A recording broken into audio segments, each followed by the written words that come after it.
This is Lewis Hart for Boxing Social in association with Empire Fight Store, Forged Irish Stout. I'm ready to fight. Delighted to be joined with Hall of Fame trainer Virgil Hunter. You're here in the UK for a big domestic fight with Joshua Buatsi versus Dan Azeez. Other than that, how was the UK treating you at another trip over here? Not Hall of Famer, but here in London, ready for the Azeez Buatsi fight. Well, I suppose I would consider you Hall of Fame. So I appreciate it. No problem. Well, you're here for Joshua Buatsi taking on Dan Azeez. A big 50-50 fight, you could call, in Wembley. We've been starved from this. We've been waiting for this. Meant to have it in October. Now it's back there in February. Looking forward to a big fight tomorrow night. Well, I'm looking forward to Josh performing. I expect a good performance out of him. He's ready. He's made the right preparation, so I'm excited about it. Obviously, we were meant to have the fight in October. That didn't end up happening. Preparing for a fighter, and you've had an extra long camp, an extra long time preparing for Dan Azeez, who's someone that Josh is very familiar with. How do you approach that fight when you have got a long camp to deal with, especially one fighter? You mean preparing for the Azeez or just the camp? Yeah, preparing for Azeez. Well, we prepare the best way we know how, and that is to get fully committed, fully dedicated, fully regimented, and let everything else take from there.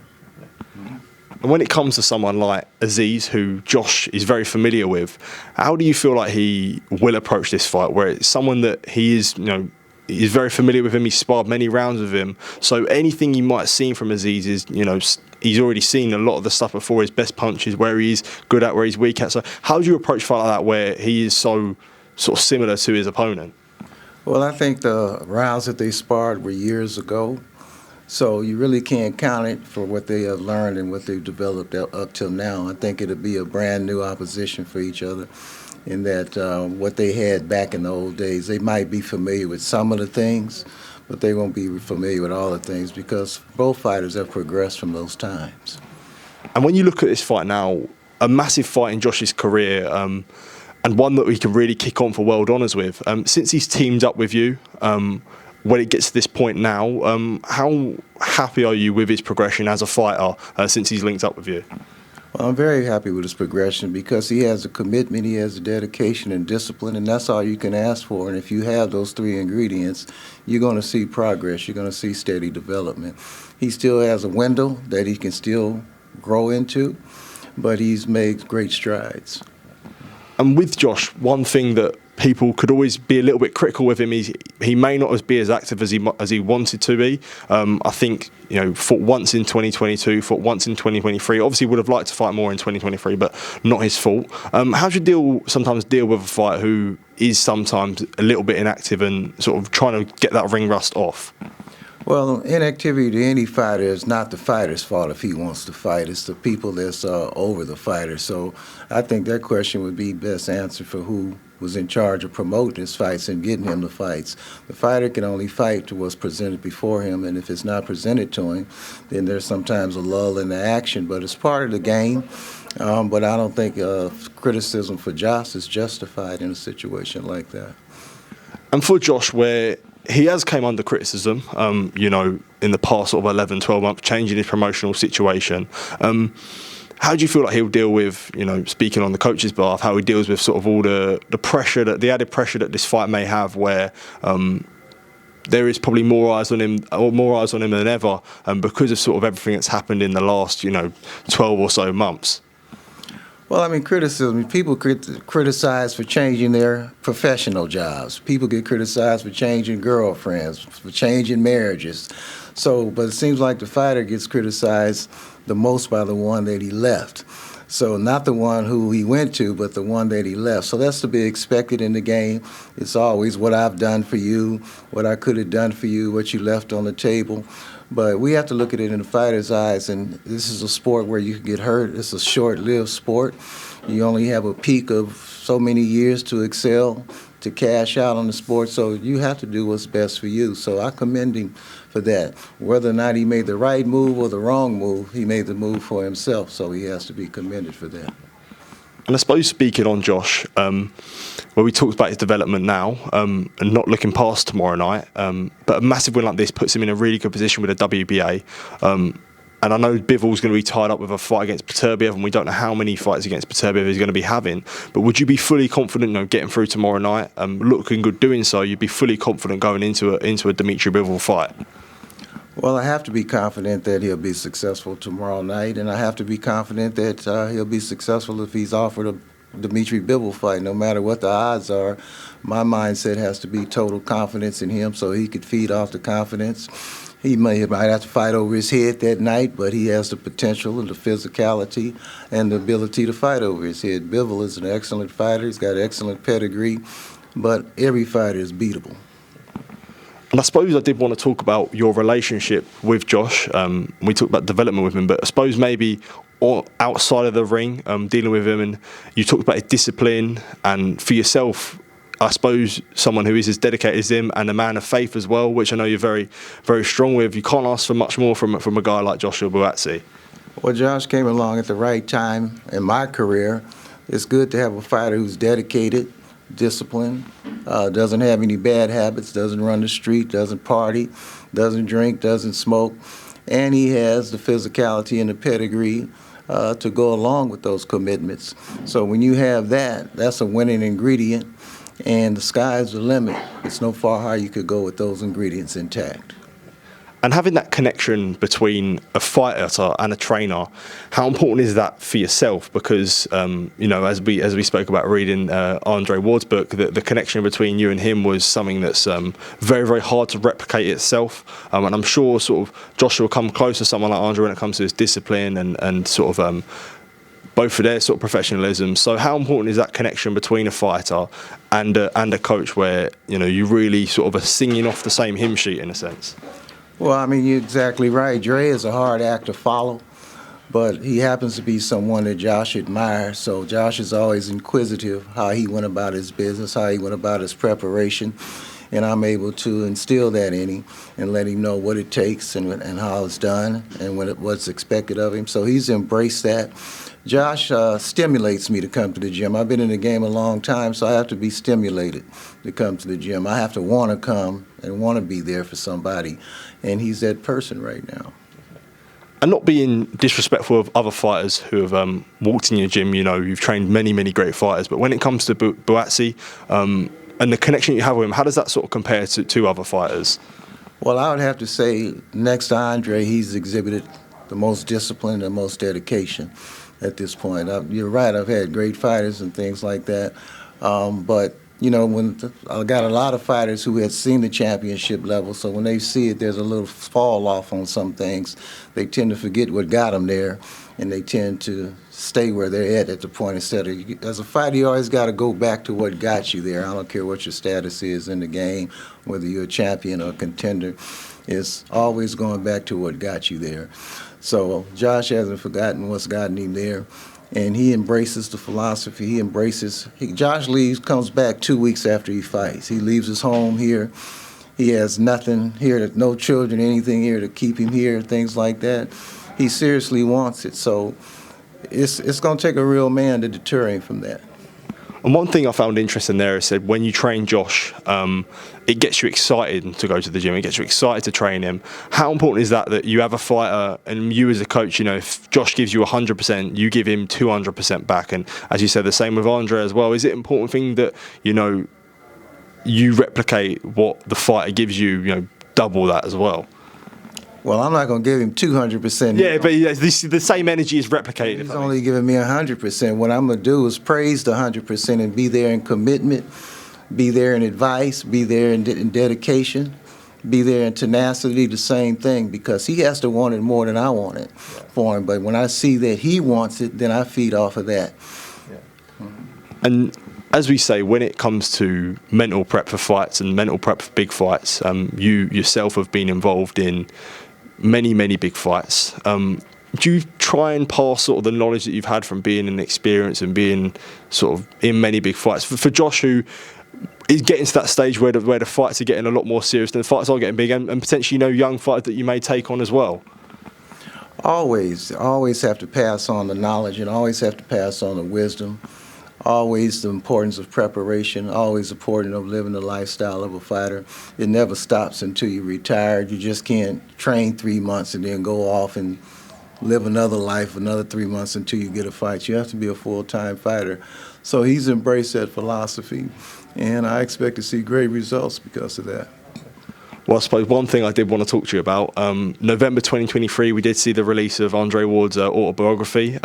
But for me, I'm reading through it right now. Very, very many good stories about yourself and Andre. With, since he was a child to him becoming a unified world champion, two-weight world champion. I'm sure you've seen a lot of the book. You've lived the book, and reading it myself, it only takes inspiration from it. To see that book now and sort of look back on all the memories, how special is that for you? It's very special, but I'm not surprised. I saw this coming at an early age, even through his troubled years. I saw it coming. I actually wrote a journal when he was about 13 and 14 and predicted everything that he's done in this journal, in this book. I'm going to have to find that journal. I got it packed away somewhere.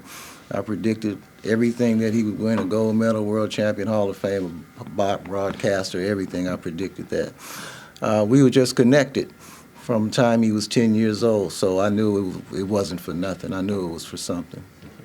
And when you look at someone like Andre, who has sort of, I suppose, inspired a generation, retired at the top, retired at his very best, it shows how much of an influential figure he is in American boxing for everything that he achieved. And as I said, teaching fighters to retire at the top, because we do see it nowadays where fighters, may retire when, it may be a bit too late, but Andre was never that.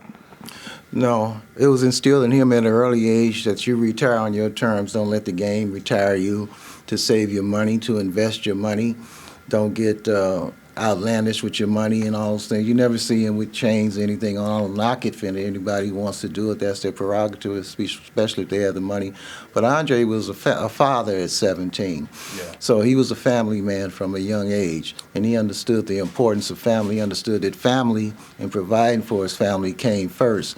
So he wasn't a single man running the streets. He was a married man with 2 kids. And pretty soon, even before he was 24, he had another child. So he had a family to provide for, and so that's where his mindset was, to provide and to store up and put his family in a position where his wife never would have to work, his kids would be taken care of and go to the good schools and things like that, have all the activities where he could do what he needed to do.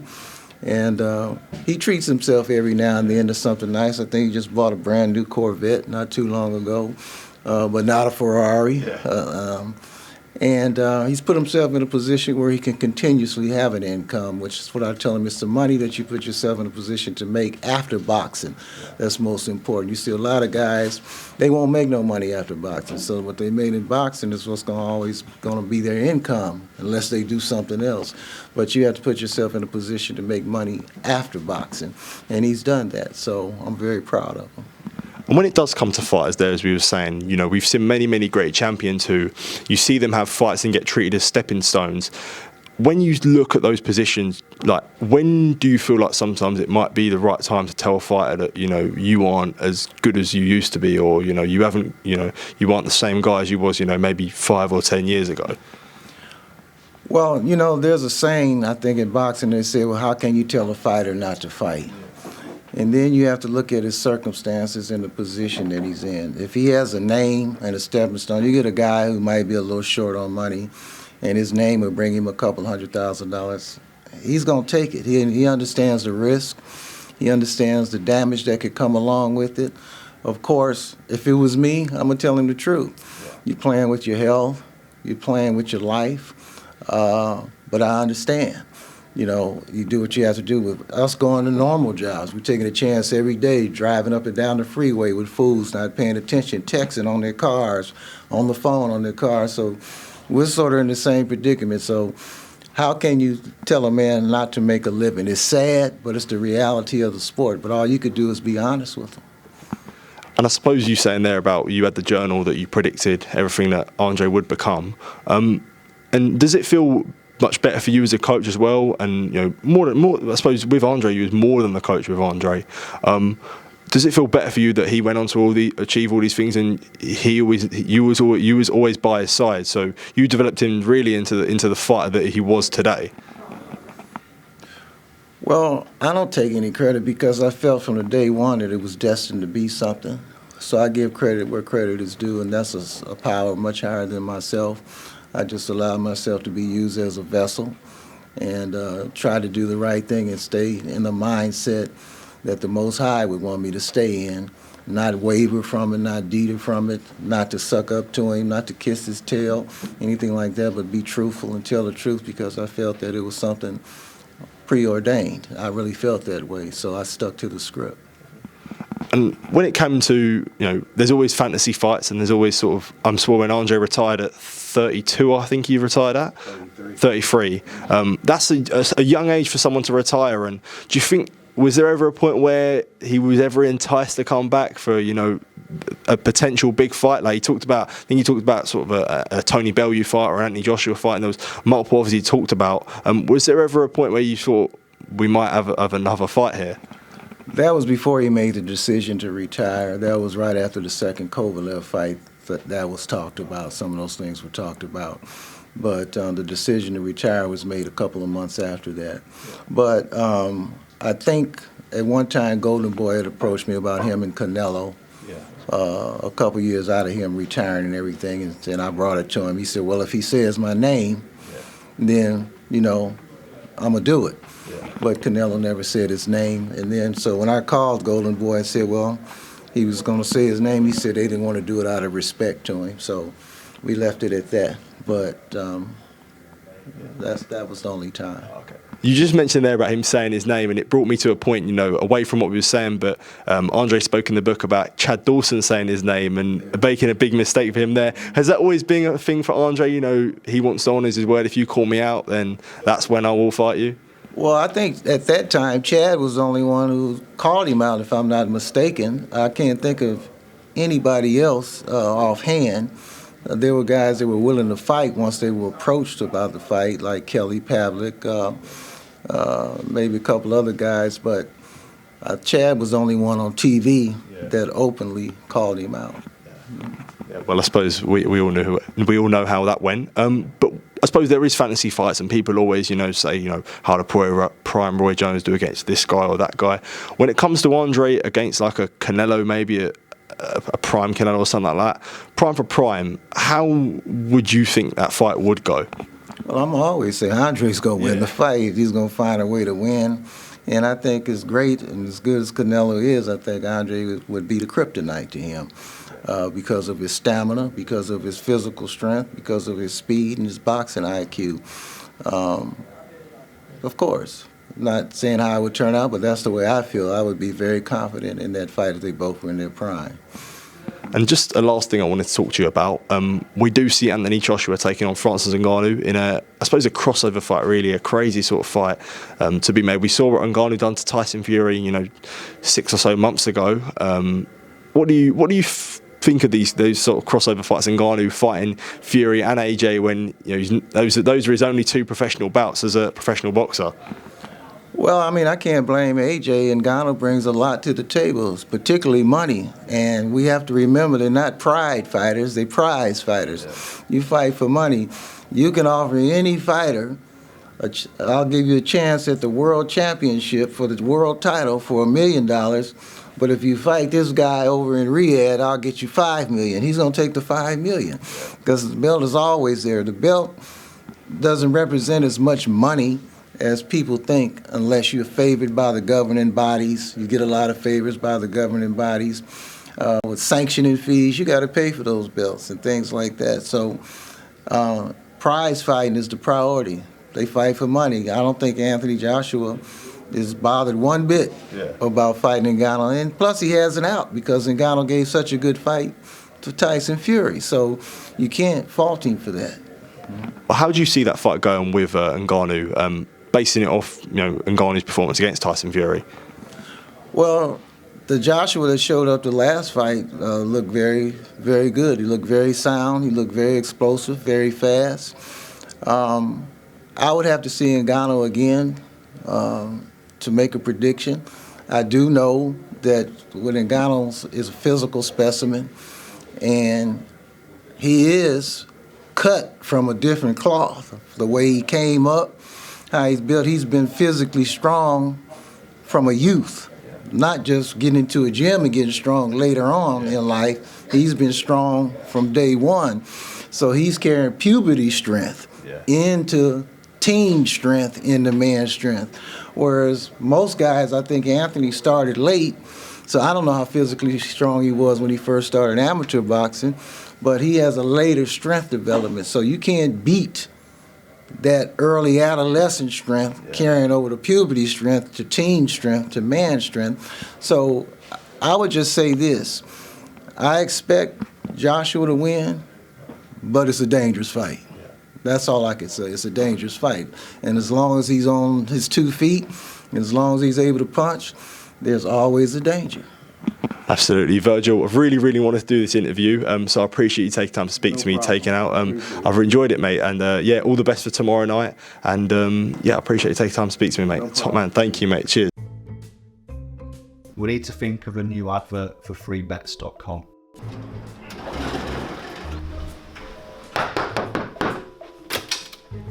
Get your best betting offers from freebets.com. Yeah, that'll do. The following deals are now live.